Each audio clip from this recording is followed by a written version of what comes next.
নমস্কার, জীবন পাতা চ্যানেলের আরও একটা নতুন ছোট্ট ব্লগে আপনাদের সবাইকে ওয়েলকাম।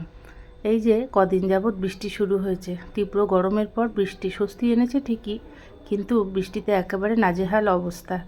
এক নাগাড়ে 3-4 দিন ধরে এরকম বৃষ্টি হলে অবস্থা কীরকম হয় বুঝুন। পুজোর মুখে এই বৃষ্টি একেবারে সব কিছু শেষ করে দিল। আর ভয় হচ্ছে এখন যে বীরভূম মেদিনীপুর জেলায় যেরকম বন্যা হয়েছে সেরকম যেন না পরিস্থিতি হয়। আমাদের এদিকেও তো অবস্থা ভালো না। এই বৃষ্টি যদি টানা চলে আর পাহাড়েও যদি বৃষ্টি হয় তাহলে আমাদের এখানেও বন্যা অবধারিত। খুব খারাপ লাগছে। তো যাই হোক, এই বৃষ্টির দিনে একটাই সঙ্গী খিচুড়ি। আজ আবার শনিবার, নিরামিষ, তাই একটু শর্টকাট করে খিচুড়ি রান্না করছি, আর সাথে একটু বেগুনি আর কুমড়ি আর সয়াবিনের তরকারি ছিল সকালবেলায় আলু পেঁপে দিয়ে, সেইটা রয়েছে। এই দিয়েই আজকে দুপুরে খাওয়া দাওয়া সারবো। তো খিচুড়ি খেতে আমরা খুবই ভালোবাসি, ছেলেও ভালোবাসে, মেয়ে ভালোবাসে, আমিও ভালোবাসি। তো ওর বাবাও ভালোবাসে, তবে এই মুগ ডালের খিচুড়ির থেকে ওই মুসুর ডালের যে খিচুড়িটা হয় পাতলা করে, সেটা খেতে বেশি ভালোবাসে। তো আজ তো আর উপায় নেই, তাই এটাই খাবে। তো আপনাদের কার কার খিচুড়ি ভালো লাগে অবশ্যই কমেন্ট করে জানাবেন। আর এই বৃষ্টিতে বাইরের কোনো ভিডিও তো করা যাচ্ছে না, তো ঘরের ভেতরে যেটুকুনি সম্ভব হলো ভিডিও করলাম। আর গাছপালাগুলো না ভিজে একসা হয়ে গেছে।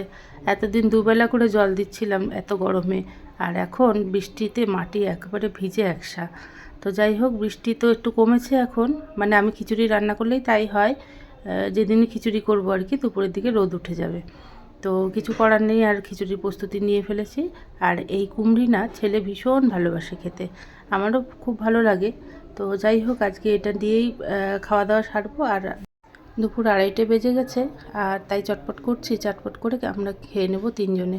ওর বাবার আসতে একটু দেরি হবে, স্কুলে প্রোগ্রাম আছে তো সেটারই প্রস্তুতি নিচ্ছে। তো শনিবার হলেও আসতে দেরি হচ্ছে আর কি।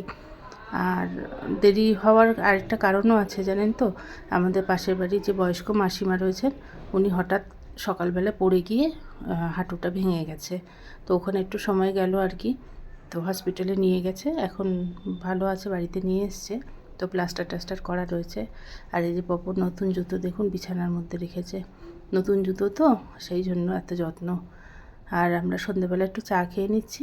তাহলে আমার এই ছোট্ট ভিডিওটা আজকের মতন এখানেই শেষ করছি। দেখা হবে আগামীকাল আবারও একটা নতুন ভিডিওর সাথে। টাটা।